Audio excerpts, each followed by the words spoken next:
जो है यहाँ पर जो है वो एक टेबल की शक्ल में दोबारा सीखनी है जो अभी मैंने आपको इस टेबल में सिखाई। Look at this. In short, when MR and MC are equal, profit is maximized. MR minus MC should be equal to 0. कौन सी क्वांटिटी पर आया? पांचवी क्वांटिटी पर आया। तो इस सारी बात का जो सबब है वो यही है कि जब MR ग्रेटर होता है MC से, रेवेन्यू ज्यादा है कॉस्ट से, हम क्वांटिटी बढ़ाएंगे। जब रेवेन्यू कम होता है कॉस्ट से, यानी कॉस्ट ज्यादा है और रेवेन्यू, हम अपनी क्वांटिटी को क्या करें? कम करें। जहां दोनों इक्वल हो जाए या जीरो हो जाए माइनस करके, वो हमारा स्टेबल पॉइंट होता है, इक्विलिब्रियम पॉइंट होता है। यही बात मैंने आपको टेबल में भी बताई और मैंने इसके जनरल पॉइंट्स बना के दे दिए ताकि आप जब अपनी एमसीक्यूज को और शॉर्ट डेफिनेशन को याद करें तो आप कोई पेपर दे रहे हो पब्लिक सर्विस कमीशन का या कोई और, तो आपको ये जो कंडीशंस हैं ये याद रहे। आगे देखें बच्चों। ले बच्चों, ये है वो डायग्राम जो अभी हमने उन टेबल्स के साथ बनाई है और अभी उन्हीं टेबल को देखते हुए ये डायग्राम्स को ड्रॉ किया गया है। अब हम इन टेबल्स को ड्रॉ करने का तरीकाकार भी देखेंगे और ये भी देखेंगे कि ये रिप्रेजेंट क्या कर रही है। लेकिन बच्चों, इनको सीखने के लिए आप देखें इसमें कितने कॉलम हैं जो पहले से यूज हो चुके हैं। एमसी प्रीवियस लेक्चर में बनाया था, एसी प्रीवियस लेक्चर में बनाया था, average variable cost previous lecture में बनाया था। इसका मतलब ये हुआ कि ये कोई डायग्राम कोई नई डायग्राम नहीं है, ये वही पुरानी कॉस्ट की डायग्राम है जो हमने प्रीवियस लेक्चर में पढ़ा था। और मैंने आपको कहा था याद कर लेना है। क्या याद कर लेना है? एमसी और एसी का रिलेशन। और वो क्या था? स्टेप 1। Look at this. जब ये आया था मैंने आपको बताया था, look at this, average cost greater than MC. एक पॉइंट आएगा, लुक एट दिस, ये point where average cost equal to MC. और फिर तीसरा पॉइंट आया था average cost less than MC. इसकी कंडीशन मैंने आपको बताई थी। ये तीनों कंडीशन यहां पर इस डायग्राम में रिप्रेजेंट हो रही है। तो बच्चों, जब ये आपको डायग्राम ड्रॉ करनी हो तो इन डायग्राम को ड्रॉ करने के लिए आपको वहां से वैल्यूज लेने की जरूरत नहीं है। मैं अभी एक खाली शीट पर, नेक्स्ट पेज पर आपको ये जो डायग्राम्स हैं ये ड्रॉ करना भी सिखाऊंगा। जो डायग्राम आपने इसमें न्यू ऐड करनी है वो है आपकी ये। बच्चों, प्राइस कितनी थी? 6। 0 पर भी 6, 1 पर भी 6, 2 पर भी 6, 3 पर, 4 पर। तो परफेक्ट कंपटीशन में जो कर्व बनता है वो एक स्ट्रेट लाइन बनती है, वही प्राइस होती है, वही एवरेज रेवेन्यू होता है और वही मार्जिनल रेवेन्यू होता है। और इस चीज को करने के लिए हम यहां पर एक छोटी सी डायग्राम आपको दिखाएंगे इसके जरिए। हेलो, स्टॉप कर दो। ले बच्चों, अब हम एक सिंपल टेबल की मदद से यहां पर कुछ कर्व ड्रॉ करके देखते हैं। वो कर्व्स बहुत इंपॉर्टेंट है। रेवेन्यू आपने सीखा, उसके कर्व कैसे होते हैं परफेक्ट कंपटीशन के, ये भी आपको आना चाहिए। देखो बच्चों, क्वांटिटी जैसे जैसे बढ़ रही है प्राइस सेम है, इसका मतलब है परफेक्ट कंपटीशन की बात हो रही है। हम पहले प्राइस का कॉलम बनाएंगे। 1 पर भी 6, 2 पर भी 6, 3 पर भी 6, 4 पर भी 6, 5 पर भी 6 और सो ऑन। तो इसका मतलब है जो हमारा प्राइस कॉलम है वो स्ट्रेट लाइन में बनेगा, वो चेंज नहीं होगा। बच्चों, एवरेज रेवेन्यू भी तो यही है, तो इसके आगे क्या लिखूंगा? और अगला कॉलम बताइए कौन सा? मार्जिनल रेवेन्यू भी तो यही होता है। तो देखें, जो प्राइस होती है वही एवरेज रेवेन्यू होता है, वही मार्जिनल रेवेन्यू होता है। अगर आपको पेपर में पूछा जाए कि परफेक्ट कंपटीशन में प्राइस का कर्व बनाकर दिखाएं, तो आप सिंपल क्या करेंगे? यहां क्वांटिटी, यहां प्राइस और एक स्ट्रेट लाइन लगा दें। आप कहेंगे ये प्राइस का कर्व है। कोई कहे एवरेज रेवेन्यू का कर्व बना के दिखाएं परफेक्ट कंपटीशन में, आप कहेंगे यही प्राइस है, यही क्या है? Average revenue. आपको कोई कहे मार्जिनल रेवेन्यू का कर्व बना के दिखाएं, आप कहें परफेक्ट कंपटीशन में प्राइस, एवरेज रेवेन्यू और मार्जिनल रेवेन्यू सेम होते हैं। अच्छा, और मार्जिनल कॉस्ट हमने कैसे बनाई थी, याद करें, हमने मार्जिनल कॉस्ट का कर्व ड्रॉ किया था इस तरह लास्ट लेक्चर में, प्रीवियस एमसी। और एवरेज देखें, हमने जो प्रॉफिट मैक्सिमाइजेशन पॉइंट निकाला वो कौन सा था, जहां मार्जिनल कॉस्ट और मार्जिनल रेवेन्यू दोनों आपस में इक्वल हो जाए। तो इसीलिए इस मार्जिनल रेवेन्यू की लाइन पर मुझे कौन सा कर्व ड्रॉ करना पड़ा, मार्जिनल कॉस्ट का। वो किस पॉइंट पर इक्वल हो रहा है, एक ए पॉइंट पर और एक कौन से पॉइंट पर, ई पॉइंट पर। अब इन दो पॉइंट पर इक्वल हो रहा है, लेकिन दोनों में से ये पॉइंट है 2 क्वांटिटी वाला और ये पॉइंट है 5 क्वांटिटी वाला। 2 क्वांटिटी पर आपका रेवेन्यू कितना है, 12। 5 क्वांटिटी पर आपका रेवेन्यू कितना है, 30। तो आप सेम फर्म से सेम टाइमिंग में सेम इनपुट लगा के 12 रेवेन्यू हासिल करना चाहेंगे या 30 रेवेन्यू हासिल करना चाहेंगे, तो ऑफ कोर्स आप कहेंगे कि जहां रेवेन्यू ज्यादा हो वही इक्विलिब्रियम का पॉइंट होता है। लेकिन इसका एक प्रॉपर जो है वो हमारे पास फार्मूला भी ड्राइव होता है और वो स्लोप की शक्ल में होता है कि slope of MC should be greater than slope of MR. अभी हम उसको डिस्कस करेंगे, लेकिन ये हमारा प्रॉफिट मैक्सिमाइजेशन पॉइंट निकला।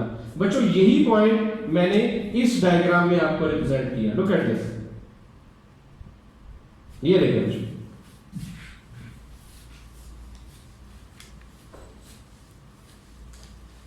ये देखिए, ये आपका एमसी, ये स्ट्रेट लाइन है। इसका प्रीवियस पार्ट उन्होंने ऐड नहीं किया क्योंकि उसकी हमें जरूरत नहीं होती, जो ए पॉइंट मैंने बनाया था।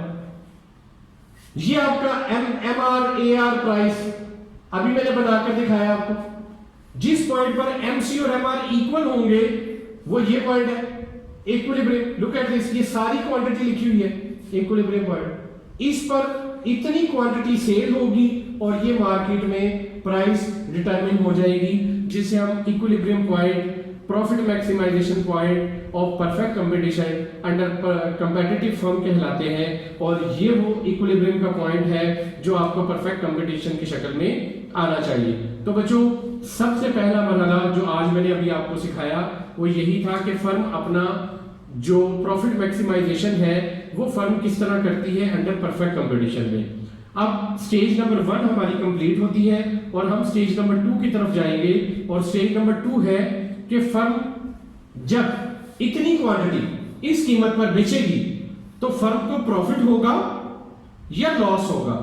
प्रॉफिट होगा तो कैसा प्रॉफिट होगा, लॉस होगा तो कैसा लॉस होगा।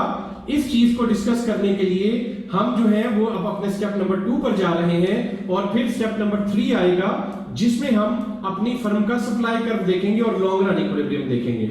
अभी जो हम डिस्कस करेंगे स्टेप नंबर 2 में वो शॉर्ट रन बिहेवियर देखेंगे और स्टेप नंबर 3 में हम देखेंगे लॉन्ग रन बिहेवियर। तो बच्चों इससे आगे चलते हैं जी स्टूडेंट्स। अब हम जो स्टेप पर जा रहे हैं, स्टेप नंबर 2 पर। स्टेप नंबर 2 में हम फर्म की इक्विलिब्रियम कंडीशन पर देखेंगे कि जिस प्राइस पर फर्म अपनी कमोडिटी सेल कर रही है और उसकी इक्विलिब्रियम क्वांटिटी सेल हो रही है उसमें से फर्म को प्रॉफिट कितना निकलेगा या लॉस कितना आएगा। अगर फर्म का प्रॉफिट या लॉस कैलकुलेट करना हो तो हम उसी इक्विलिब्रियम कंडीशन को यूज करेंगे जो हमने बताई, जहां एमसी और एमआर इक्वल होते हैं, नेसेसरी कंडीशन। और सफिशिएंट कंडीशन में मैंने बताया slope of MC greater than slope of MR और slope of MC should cut MR from below. यानी हमने जो दो कंडीशन बनाई, सबसे पहले हमें इक्विलिब्रियम बनाना पड़ेगा। इक्विलिब्रियम पर जाने से पहले बच्चों मैं आपको इसकी मेथोडोलॉजी समझाता हूं। हम फर्म के प्रॉफिट को दो हिस्सों में डिवाइड कर देंगे। एक को मैंने लिख दिया सुपर प्रॉफिट या एबनॉर्मल प्रॉफिट और दूसरा हमने लिख दिया नॉर्मल प्रॉफिट। क्यों? क्योंकि या तो फर्म को प्रॉफिट बहुत हाई लेवल पर सुपर प्रॉफिट होगा, एबनॉर्मल प्रॉफिट शॉर्ट रन में, और या फर्म को प्रॉफिट होगा नॉर्मल। अब ये शॉर्ट रन की जो डेफिनेशन है वो मैं आपको प्रीवियस लेक्चर में सिखाई थी। मैं एक बार फिर उसको डिस्कस करता हूं कि शॉर्ट रन वो टाइम पीरियड होता है जिसमें फर्म अपने वेरिएबल फैक्टर ऑफ प्रोडक्शन को चेंज कर सकती है, यानी लेबर को कम या ज्यादा कर सकती है। फिक्स्ड फैक्टर ऑफ प्रोडक्शन यानी कैपिटल के अलावा लैंड और ऑर्गेनाइजेशन वगैरह वो चेंज नहीं होते, यानी फर्म का जो वॉल्यूम है, साइज है, उसमें चेंज नहीं आते। तो शॉर्ट रन में टाइम पीरियड से मुराद कोई 10-12 दिन का नहीं है। शॉर्ट रन टाइम पीरियड वो टाइम पीरियड है जिसमें फर्म का वॉल्यूम में चेंज नहीं आता। उसमें फर्म या तो प्रॉफिट अर्न करेगी या क्या करेगी, लॉस अर्न करेगी। अगर तो प्रॉफिट फर्म अर्न करेगी तो दो कंडीशन होगी, सुपर प्रॉफिट, नॉर्मल प्रॉफिट। और अगर लॉस भी हुआ तो दो तरह का होगा, या तो नॉर्मल लॉस होगा बियरेबल, या शट डाउन कंडीशन होगी अनबियरेबल। इन चारों स्टेजेस को बनाने के लिए जो सबसे पहला स्टेप है वो फर्म का वही इक्विलिब्रियम है जो हमने इससे पहले बनाया, जिस पर नेसेसरी कंडीशन और सफिशिएंट कंडीशन मीट करती है, MC and MR. Look at this, draw करेंगे और जो हमारा एमसी कर्व है जब हम उसे ड्रॉ करेंगे तो जिस पॉइंट पर एमसी और एमआर कर्व मीट करते हैं, इक्वल होते हैं, वो हमारी नेसेसरी कंडीशन है।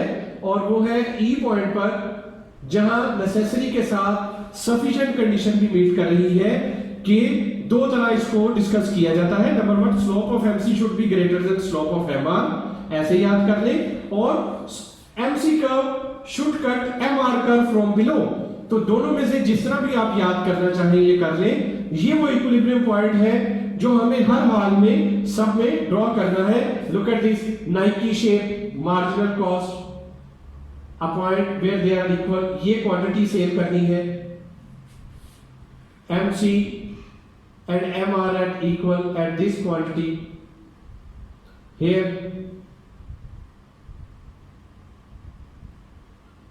तो बच्चों इस पॉइंट के बाद अब जो अगला मरहला आएगा, हमें ये डिटरमिन करना है कि जब फर्म ने OQ आउटपुट प्रोड्यूस करनी है और मार्केट में डिटरमिन फोर्सेस के जरिए जो प्राइस डिटरमिन हुई है, OP प्राइस डिटरमिन हुई है, तो what is the cost of producing that particular output OQ।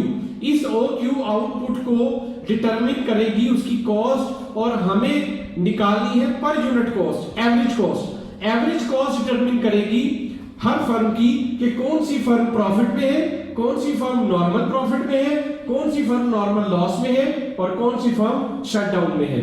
बच्चों फर्ज करें कि तमाम चारों जो फर्म्स हैं वो 6 रुपए में एक कमोडिटी सेल कर रही हैं। प्राइस तो अपनी मर्जी से चेंज नहीं कर सकते क्योंकि परफेक्ट कंपटीशन में they are price taker not price maker. अच्छा, जब वो प्राइस चेंज नहीं कर सकते तो फिर अगला मरहला आता है पर यूनिट कॉस्ट। फर्ज करें इस फर्म की जो पर यूनिट कॉस्ट है वो 2 रुपए है, तो इसको कितना मुनाफा होगा, 4 रुपए, ज्यादा मुनाफा है ना। और अगर इसकी पर यूनिट कॉस्ट 5 रुपए या 6 रुपए ही हो तो इसका मुनाफा 1 या 9 होने के बराबर है। और अगर इस फर्म की कॉस्ट पर यूनिट कॉस्ट जो 6 रुपए की चीज बेच रहा है 8 रुपए हो तो इसकी कॉस्ट ज्यादा है, प्राइस कम है, लॉस होगा।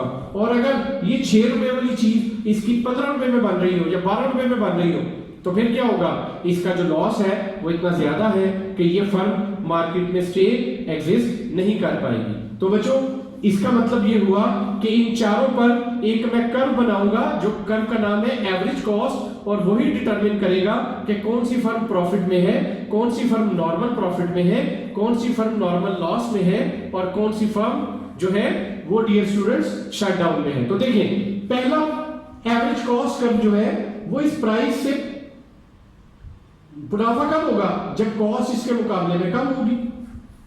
तो मैं इस इक्विलिब्रियम से बिलो कहीं भी एवरेज कॉस्ट का ड्रॉ करूंगा जो प्राइस से डाउन बिलो होगा, जो रिप्रेजेंट करेगा फर्म के सुपर प्रॉफिट को। लुक एट दिस, ये प्राइस है 6 रुपए, ये देखो एवरेज कॉस्ट कर्व का बिहेवियर आपने पिछले चैप्टर में पढ़ा था कि पहले above MC, after hitting MC it remains below MC. Look at this, आप यहां से स्टार्ट करते हैं, कहीं से भी स्टार्ट करते हैं, सबसे पहला स्टेप है एसी कर्व ने एमसी को हिट करना है। जहां एमसी कर्व को हिट करेगा उसके बाद उसे आप फर्दर डाउन गिराएंगे नहीं, बल्कि उसके बाद उसको इंक्रीज करना शुरू करेंगे। लुक एट दिस,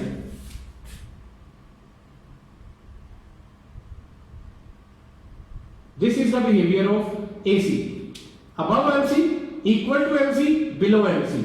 ये तीन बिहेवियर किसी भी सूरत में चारों डायग्राम में चेंज नहीं होने चाहिए। तो बच्चों देखें, ये आपकी क्वांटिटी है, ये क्वांटिटी की इस कॉस्ट पर आप इसे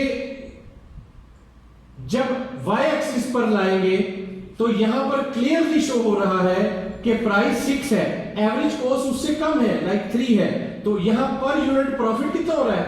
3 रुपीस का। P, E, A and D, ये वो पोर्शन है जो फर्म अपनी कॉस्ट कम होने की वजह से मुनाफा कमा रही है। अब आते हैं फर्म 2 पर और इसका मुनाफा देखते हैं। इसने कौन सा मुनाफा कमाना है? Normal profit. जब मैं नॉर्मल प्रॉफिट की डायग्राम बनाऊंगा तो आप बच्चों के माइंड में ये क्लिक करना चाहिए कि यहां प्रॉफिट कहां है। लुक एट दिस,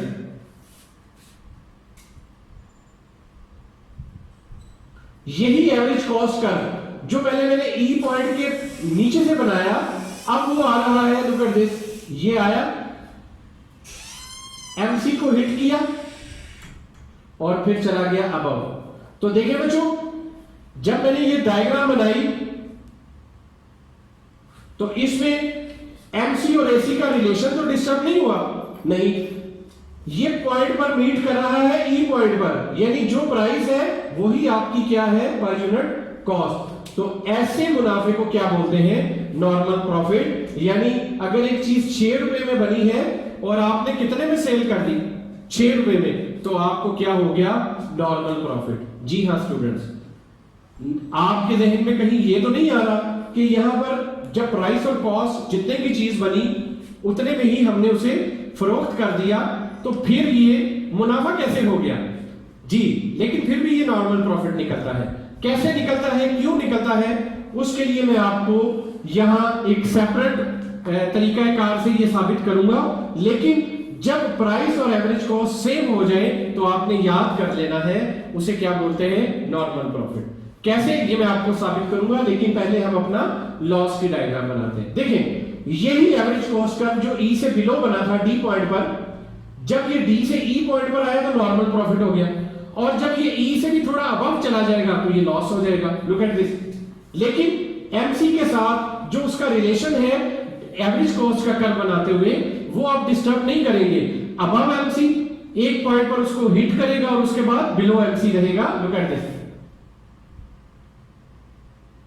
यहां हिट किया, इसके बाद मजीद ये गिर नहीं सकता एवरेज कॉस्ट कर्व। अगर आप बनाएंगे तो आप टेक्निकली गलत कर्व बना रहे हैं। इसके बाद एवरेज कॉस्ट कर्व क्या करना स्टार्ट करता है? इंक्रीज करता है। तो देखो बच्चों, हमारा जो एमसी कर्व बना उसकी कुछ शेप ये बनी, बन गई।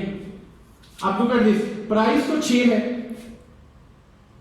लेकिन कॉस्ट उससे ऊपर है, तो ये जो क्वांटिटी वाली लाइन है, इसी लाइन को हम अब लेकर कॉस्ट से टच करेंगे, इंटरसेक्ट करवाएंगे इस पॉइंट पर, तो ये आ गया लाइक एम पॉइंट। इस पॉइंट को जब मैं यहां लाऊंगा तो ये बनेगा एवरेज कॉस्ट। तो देखिए बच्चों, आप जिस चीज को 6 रुपए पर बेचने पर मजबूर है क्योंकि आप अपनी कीमत खुद डिटरमिन नहीं कर पाते, वो चीज आप कितने में बना रहे हैं? 8 रुपए में। तो फर्म क्या फेस कर रही है? लॉस फेस कर रही है। और अगर यही लॉस इंक्रीज कर जाए कि फिक्स कॉस्ट भी पूरी ना हो, वेरिएबल कॉस्ट भी पूरी ना हो, दोनों कॉस्ट पूरी ना हो रही हो, तो ये एबनॉर्मल प्रॉफिट लॉस बन जाता है, जिसे हम शटडाउन का नाम देते हैं। ये भी डायग्राम स्टूडेंट्स आप चाहे तो दोबारा शो कर सकते हैं। वेरिएबल कॉस्ट अगर आप नहीं भी बनाते तो भी आप जो है सिर्फ एवरेज कॉस्ट का यही वाला कर्व दोबारा से बनाए। लुक एट दिस, यहां टच कर गया, हिट कर गया, अब ये डाउनवर्ड नहीं आएगा, अंडरस्टैंड? यहां से क्या करेगा? इंक्रीज करेगा। इस पॉइंट को आप जो इक्विलिब्रियम है, इसे नीचे नहीं लाना या इसे उधर नहीं लेके जाना, इसी क्वांटिटी को इंक्रीज करें इस एम पॉइंट पर और यहां पर मिलाएं, तो आपकी एवरेज कॉस्ट आ गई। ये आपका शटडाउन कहलाएगा। इसमें एक कर्व और भी ड्रॉ होता है, लेकिन मैं वो कर्व यहां ड्रॉ नहीं कर रहा ताकि आप बच्चों के लिए ये सब कर्व ड्रॉ करना आसान रहे। तो डियर स्टूडेंट्स, इस वीडियो में हमने देखा कि एवरेज कॉस्ट कर्व इक्विलिब्रियम से बिलो था तो प्रॉफिट, इक्विलिब्रियम पॉइंट पर था तो नॉर्मल प्रॉफिट, इक्विलिब्रियम से अबव है तो लॉस, और इक्विलिब्रियम से टू मच अबव है तो शटडाउन। इसमें एक वेरिएबल कॉस्ट भी बनता है। अगर आप चाहें तो बिल्कुल इसी तरह यहां से एक एवरेज वेरिएबल कॉस्ट कर्व भी ड्रॉ कर सकते हैं, जो ये रिप्रेजेंट कर रहा है कि प्राइस इतनी लो है कि ना वेरिएबल रॉ मटेरियल की कॉस्ट पूरी हो रही है, ना फिक्स कॉस्ट पूरी हो रही है, और फर्म का कारोबार मजबूरन शटडाउन हो रहा है। अब रह जाती है बात, ये नॉर्मल प्रॉफिट कैसे है? जबकि प्राइस और कॉस्ट तो सेम है। बच्चों कॉस्ट होती क्या है? कॉस्ट है कॉस्ट ऑफ प्रोडक्शन। हमारे फैक्टर्स ऑफ प्रोडक्शन कितने हैं? 4। कौन कौन से? लैंड, लेबर, कैपिटल, ऑर्गेनाइजेशन, यही फैक्टर ऑफ प्रोडक्शन है। और इनके रिवॉर्ड्स क्या है? लैंड को रेंट, लेबर को वेजेस, कैपिटल को इंटरेस्ट और ऑर्गेनाइजेशन को प्रॉफिट, यही कॉस्ट है। ये 4 फैक्टर ऑफ प्रोडक्शन की जो लागत है वही कॉस्ट ऑफ प्रोडक्शन है। तो देखिए आपने लैंड वाले को रेंट दे दिया, लेबर वाले को क्या दे दिया? वेजेस दे दी, कैपिटल को क्या दे दिया? इंटरेस्ट, और ऑर्गेनाइजेशन ने अपने लिए क्या रख लिया? मुनाफा। तो बात समझ में ये आई कि कॉस्ट में थोड़ा सा मुनाफा शामिल होता है, उस थोड़े से मुनाफे को क्या बोलते हैं? Normal profit. के जितने की बनी उतने की सेल भी कर दी तो कॉस्ट में ही फर्म अपना क्या रखती है? मुनाफा। और अगर इस मुनाफे के साथ प्राइस का डिफरेंस वाला मुनाफा निकल आए, 2 मुनाफे ऐड हो जाए, तो उसे कौन सा मुनाफा बोलते हैं? सुपर मुनाफा या सुपर प्रॉफिट। तो उम्मीद करता हूं बच्चों आपको ये चारों डायग्राम समझ आई होंगी और ये शॉर्ट रन इक्विलिब्रियम की हमारी डायग्राम थी जो हमने ड्रॉ की और आपको super profit, normal profit, normal loss और शटडाउन बताया। स्टेप नंबर 3 में हम अपना लॉन्ग रन इक्विलिब्रियम देखेंगे और सप्लाई कर्व को देखेंगे। टेक केयर, अल्लाह हाफिज।